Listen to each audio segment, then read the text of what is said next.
Assalamualaikum warahmatullahi wabarakatuh. Halo, jumpa lagi bersama saya Bahtiar Movie dalam channel 1000 Jalan. Baik Bapak Ibu, pada video kali ini admin akan memberikan informasi yaitu terkait surat edaran terbaru dari Kementerian Pendayagunaan Aparatur Negara dan Reformasi Birokrasi ataupun Kemenpan RB tertanggal 22 Juli tahun 2022 yang berkaitan dengan pendataan tenaga non-ASN di lingkungan instansi pemerintah, yang mana nantinya bagi yang memenuhi syarat ini dapat diikut sertakan atau diberikan kesempatan mengikuti seleksi calon PNS ataupun P3K. Nah, jadi bagi Bapak Ibu simak terus video ini. Dan sebelum lanjut, seperti biasa admin ingatkan kembali bagi Bapak Ibu yang baru menemukan channel ini, jangan lupa tekan tombol subscribe-nya terlebih dahulu dan tekan tombol loncengnya agar nantinya Bapak Ibu selalu mendapatkan update informasi-informasi terbaru dari kami. Baik Bapak Ibu, kita langsung saja. Nah, ini dia Bapak Ibu surat edaran terbaru dari Menteri Pendayagunaan Aparatur Negara Reformasi Birokrasi yang terbaru, yaitu tertanggal 22 Juli 2022. Ini terkait pendataan tenaga non-ASN di lingkungan instansi pemerintah. Ini ditujukan kepada yang terhormat pejabat pembina kepegawaian atau PPK instansi pusat dan juga instansi daerah. Nah, kita langsung saja baca Bapak Ibu. Menindaklanjuti surat Menteri Pan RB nomor sekian tanggal 31 Mei 2022 hal status kepegawaian di lingkungan instansi pemerintah pusat dan daerah sebagai tindak lanjut pemberlakuan peraturan pemerintah nomor 49 tahun 2018 tentang manajemen P3K yang mewajibkan status kepegawaian di lingkungan instansi pemerintah terdiri dari dua jenis kepegawaian, yaitu PNS dan P3K, sampai dengan tanggal 28 November 2023. Nah, jadi nanti sampai dengan tanggal 28 November tahun 2023 ini jenis kepegawaian ini hanya ada dua Bapak Ibu, yaitu PNS dan P3K. Jadi seperti itu. Kemudian kita lihat poin yang pertama. Pada prinsipnya, surat tersebut di atas dimaksudkan untuk meningkatkan para pejabat pembina kepegawaian atau PPK bahwa sesuai dengan peraturan pemerintah nomor 49 tahun 2018 guna mendorong setiap instansi pemerintah melakukan penataan pegawai non-ASN yang berada dan telah diangkat di lingkungan instansi masing-masing guna mewujudkan kejelasan status, karir dan kesejahteraan pegawai yang bersangkutan. Nah, jadi sesuai dengan PP nomor 49 tahun 2018 tentang manajemen P3K, ini setiap pemerintah daerah ini dapat melakukan penataan pegawai non-ASN Bapak Ibu yang berada dan telah diangkat di lingkungan instansi masing-masing. Ini guna untuk mewujudkan kejelasan status, karir dan kesejahteraan pegawai yang bersangkutan. Kemudian poin yang nomor 2. Dalam hal ini, pegawai non-ASN yang telah bekerja di lingkungan instansi pemerintah yang berstatus sebagai non-ASN sesuai dengan pasal 99 ayat 2 yaitu PP nomor 49 tahun 2018 yang menyebutkan bahwa pegawai non-PNS dalam jangka waktu paling lama 5 tahun sebagaimana dimaksud pada ayat 1 dapat diangkat menjadi P3K apabila memenuhi persyaratan sebagaimana diatur dalam peraturan pemerintah ini. Nah, jadi dalam PP nomor 49 tahun 2018 yaitu pasal 99 ayat 2. Nah, kita lihat Bapak Ibu.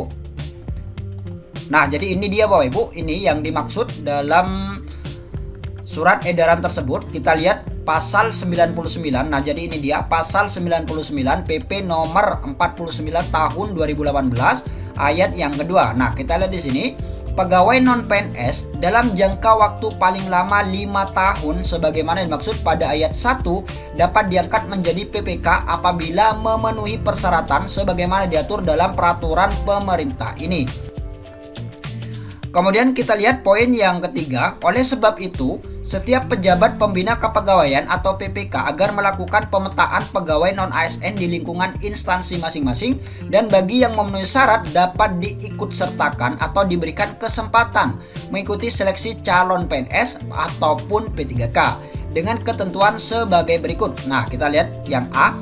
Berstatus tenaga honorer kategori 2 atau THK2 yang terdaftar dalam database Badan Kepegawaian Negara. Nah, jadi terdata di database BKN Bapak Ibu, dan pegawai non-ASN yang telah bekerja pada instansi pemerintah. Nah, jadi ini bisa mengikuti seleksi P3K. Kemudian yang B, mendapatkan honorarium dengan mekanisme pembayaran langsung yang berasal dari APBN untuk instansi pusat dan APBD untuk instansi daerah, dan bukan melalui mekanisme pengadaan barang dan jasa baik individu ataupun pihak ketiga. Kemudian poin yang C, diangkat paling rendah oleh pimpinan unit kerja. Nah, jadi ini paling rendah pimpinan unit kerja. Kemudian yang D, telah bekerja paling singkat 1 tahun pada tanggal 31 Desember 2021. Nah, jadi paling singkat ini 1 tahun Bapak Ibu. Kemudian poin yang E, berusia paling rendah 20 tahun, paling tinggi 56 tahun pada 31 Desember 2021. Kemudian kita lihat poin yang nomor 4. Pendataan pegawai non-ASN ini dimaksudkan untuk melakukan pemetaan dan mengetahui jumlah pegawai non-ASN di lingkungan instansi pemerintah, baik instansi pusat maupun pemerintah daerah. Kemudian poin yang nomor 5. Untuk pemetaan tenaga non-ASN sebagaimana tersebut di atas diharapkan kepada para pejabat pembina kepegawaian untuk melakukan langkah-langkah. Yang pertama yaitu melakukan inventarisasi data pegawai non-ASN sesuai dengan ketentuan pada angka 3 dan menyampaikan data dimaksud ke Badan Kepegawaian Negara paling lambat 30 September 2022 sebagaimana lampiran 1 dan lampiran 2. Kemudian poin yang B, penyampaian data pegawai non-ASN harus disertai dengan surat pernyataan tanggung jawab mutlak atau SPTJM yang ditandatangani oleh pejabat pembina kepegawaian. Kemudian yang C, perekaman data pegawai non-ASN harus menggunakan aplikasi yang telah disiapkan oleh Badan Kepegawaian Negara. Kemudian yang D, bagi pejabat pembina kepegawaian yang tidak menyampaikan data pegawai non-ASN sebagaimana tersebut pada huruf A, B, dan C, dianggap dan dinyatakan tidak memiliki tenaga non-ASN. Nah, jadi ini bagi PPK Bapak Ibu, bagi PPK masing-masing daerah jika tidak menyampaikan data pegawai non-ASN sebagaimana yang sudah disebutkan pada poin A, B, dan C, ini dianggap tidak dinyatakan memiliki tenaga non-ASN.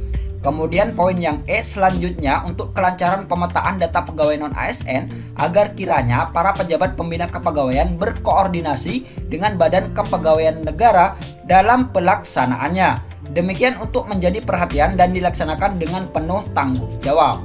Nah, jadi itu dia Bapak Ibu terkait pemetaan pendataan tenaga non-ASN di lingkungan instansi pemerintah. Baik Bapak Ibu, itulah sedikit informasi dari admin. Semoga video ini bermanfaat. Wassalamualaikum warahmatullahi wabarakatuh.